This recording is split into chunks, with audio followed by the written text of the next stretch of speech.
Don't be afraid to put your portfolio out there because you think somebody is going to steal it. If someone steals your portfolio, they're not three, you're not eight now.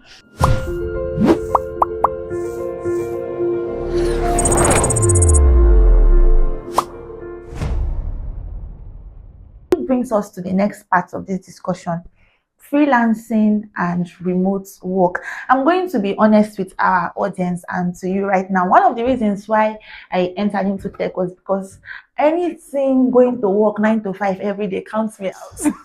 Like, I literally fall sick if I have to maintain that every single day. I remember when I was doing NYSC, and for the first time in a long while, I had to do a 9 to 5. In fact, not even 9 to 5, 7:30 to sometimes 6 p.m. every single day, Monday to Friday. I felt sick countless times, countless times. So my kind of person, I prefer working in a more laid back environment, working from the convenience of my home and all that. That's one of the reasons why I entered into tech. So freelancing and remote work. Let's start with, because some people use freelancing and remote work interchangeably. So are they actually the same thing? No, they're not actually the same thing. As a matter of fact, the difference between freelancer and a remote worker is just the status of the employment. Okay, that's interesting. Status of Yeah, employment. the status of the employment. They can say that a remote worker is just staff to that company, but a freelancer can work for different companies at the same time. Wow. Okay, so your job is just, as a freelancer, your job is just, okay, meet the company, meet you, or you meet the company, say, okay, this is what you're going to do for us. Okay, how many days is it going to take for you to finish it? You say, okay, it's going to take me 1 week. So within that 1 week, you just deliver, or before that 1 week, you can deliver. Okay, that's the freelancer. Now you can go to another company, do the same thing. So you're not obligated to start attending all those Like stand-up meetings. they start paying you salary. No, no, don't do that in freelancer. So that's what you say, I'm a freelancer. I can get job online, deliver, get another one, deliver, get another one for another company, deliver. But a remote worker, you have to work based on what the company wants. Like, for example, now the company will tell you, okay, you'll be working 4 times a week, 4 hours a day, or 20 something hours a week, something like that. So you have to make sure you meet those hours. That's what a remote worker. Okay, because you are their staff. Okay? So that's the difference between a freelancer and just based on the status of the employment. But both of them can work online, can work online. So, yeah. Do you know, I've never had someone explain it to me like this simply and yet so understandably before. Wow. Freelancing. You're the one that went to go and meet them. So you want they can also meet you anyway, Sha. They can also meet you. So that when they meet you, they can give, okay, this is what you're going to do for us. What the deadline for that? It doesn't matter whether you work today now. I can start to work 2 hours. You've not signed any full-time contract. Yes, don't deliver it before that time.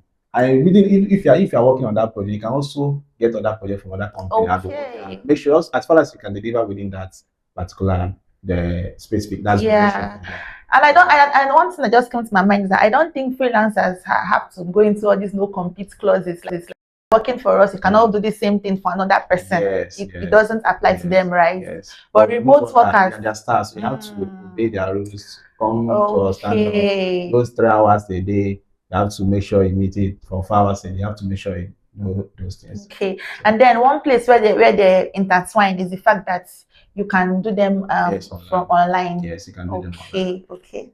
That's very, very understandably. Okay. All right. So my next question, which will bring us into looking at that portfolio very deeply, is for someone with little or no experience, how can they land their first client? Especially all these jobs out here just looking for experience. Hey, senior PHP developer, 5 years experience, 3 years. How can somebody that is just starting land their first job? Okay. What I cherish too much in this tech is referrals. Yes. So most of the job I've got is through referrals. I don't even need to come and I advertise myself, but when you do one job, just make sure that one job, even if it's 100,000 naira, treat it as 1 million naira job. Did you hear that? Let me say it again.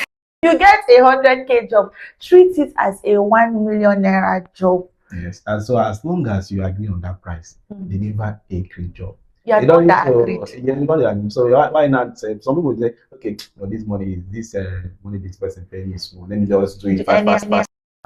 when you're creating yourself, because that job will serve as what? It's also a marketer. Like that job is marketing for you. Because when they post that website online, people are seeing those websites. So when they say, wow, this is nice, let me contact the person that owns the website. Who did it for you? From there, the referral comes. So when you get a job, try and deliver a great job. Okay, try and deliver a great job. So that's one of the days. That's okay. See, there's something that you said that struck me, and that is you agreed to the price. Don't say because you are hungry, you not agree to anyhow price, and then I'll do anyhow. Just deliver excellently because your work speaks for itself. And when you do somebody well, they will refer you. It's as simple as that. And before you know, you're already building your network. Okay. So as a beginner, they can start from that referral and start building their network, getting job from there. Then all these Upwork, other remote job, they can start putting themselves there. So once you can do a small project, you can start advertising yourself. That single project can make way for multiple jobs. So you have to start somewhere. Yeah. Okay. So another thing that I know from my own experience is like using professional platforms like LinkedIn and let's say these freelance platforms like Upwork and Fiverr and the rest of all that. And one thing that usually runs through that they usually ask in all of these things is portfolio. You mentioned it earlier, and I really want us to throw more light on this because I know when I was starting out in tech, I used to always hear portfolio, and I did not quite understand it then. Like, what exactly is this portfolio? Like, how do I build it? So I'd like us to throw more light on that. Let's understand first of all, like, what is a portfolio? Portfolio is simple, the jobs you have done so far. Okay. The list of jobs you have done so far. That's portfolio.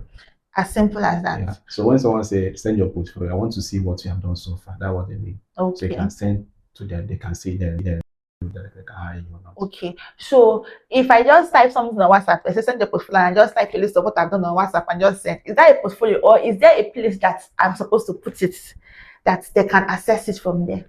You have to package yourself now. You package. You can't just send it on one side. You have to package it. So how do you package it? You can build if you're website developer now, like I like using my field as example. So if you're a website developer now, you can build a website, portfolio website for yourself. Now that portfolio website will now contain all the jobs you have done. So inside that portfolio website, you can even if you're a graphic designer also, you are a UX designer, you can incorporate it inside that particular website. So when they go to this session, they jobs you have done so far. Go to graphics, they'll be seeing the graphics. Go to this, they'll be seeing the UI/UX design you have done so far. So that website will now serve as your portfolio website. Now, when someone now say you're applying for a website development job and say send your portfolio, you can now send that website to them. Okay. And sending that website, they already know that for you to be able to build this website for yourself, you can be able to work something something for them. So you now go there and see the jobs you have been doing and other skills you have. Okay, so this is like for people that know how to build websites or people that can actually tell somebody, okay, build a website for me, like for my portfolio. But how about people that probably don't have the funds to tell somebody to build for them, or they're not even web developers? How else can they package this portfolio and send out there? Okay, you can use Behance. Behance platform. You can be posting your jobs there. Okay. Like especially all these graphics related, even website. You can screenshot the interface and write about it and post it there. People can go there. It's free. You can go there and see it. You can even put it in PDF. And document, just arrange it, package it well in PDF format. And when they say you can send it to them, put the link to the website. You can write about the website, what you did, what's implemented inside that website, and put the link. And when you open that PDF, you can visit that link. In a simple PDF. Yeah, simple. You can visit that link and see the full website. This is for people that don't have money for. There are many ways to kill a rat. So you don't need to limit yourself to say, okay, because I don't have money for somebody to build a website, I'm not a web developer, so no, I don't have portfolio. You can use a simple PDF. You can just go to everybody has free Google Space. You can just go write your Google Docs and open something and start putting your links there. Just package it well, make it fine, screenshot things, put it there, turn it to a PDF, get the link and share. And that brings me to another thing I want to talk about in this portfolio: privacy concerns, because you're sharing what you have done out there. Is there a way to make sure that nobody steals your work and uses it as their own work? Or is it something that we should not even worry about? They want to steal and steal it as far as you are getting your own clients. What do you think? As far as it's online, anything online can be stolen. You can steal anything that is online. Once you publish it online, people can see it and steal it. Yeah. So based on people can actually still send someone the link, say I'm the one that built this. But you can actually integrate like something like watermark. That's if the company permits you, because if you are doing it for the company cannot say you can put your name designed by, you cannot do that for all these companies. You just put their name as the copyright and everything. Okay. But if you are building it for maybe for a friend or someone that permits you to put your watermark in that website, you can actually put that watermark so that if I come and steal it and send to someone and say this is what I built, when that person goes to the footer section and see those designed by, oh, it's a lie, not the one one that built it. Okay. So that's the first also aspect. Another one is for graphic designers. Those one you can always can also put watermark there. So basically, you can put watermark on them. Okay. But aside from that, if someone steals your portfolio, they're not stealing your knowledge now.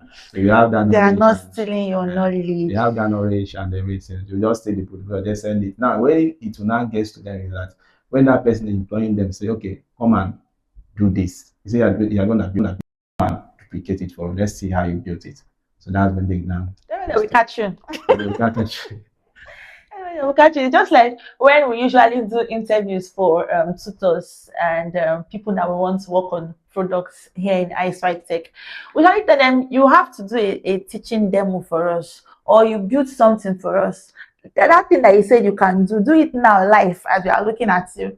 And you see a lot of things that people used to do. There was one particular interview that we had, and the person mistakenly shared his ChatGPT prompt as he was asked to share his screen. Like you are coming to show a demo and you're using AI to help you, and then you mistakenly shared that you're using AI. I just smiled and just shook my head. Anyways, they can steal your work, but they cannot steal your knowledge. Don't be afraid to put your portfolio out there because you think somebody is going to steal it. Let them steal it, but the knowledge is yours. Okay. So what is that one mistake that you think keeps people from getting freelance or remote opportunities in tech?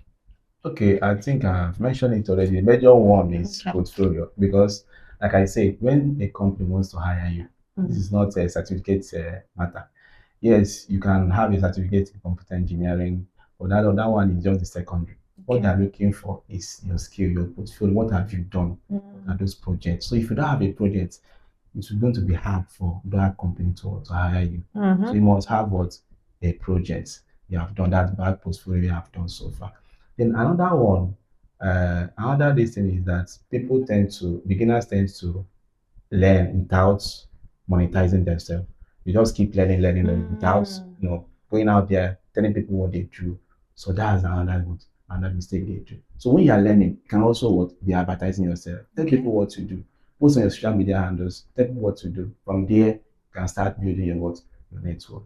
Okay. That's posting on social media handles. I just want to buttress on that because a lot of us lead a very, I don't know how to put it, like a non-cohesive lifestyle online. Like you say you're a graphic designer or you're a web developer, a digital marketer, and there's nothing you post online that points to that thing that you are doing. You post when you go to eat to go and eat. You post when you go to the gym. You post when you are going to church. You post different things, but the work you say you're doing, you are not posting on your socials. Like, so how will you get remote jobs? Like the word remote is already saying that if people don't know you, that are coming to like ask for your skills. So the only way that they can actually know you is through what they can see on social media.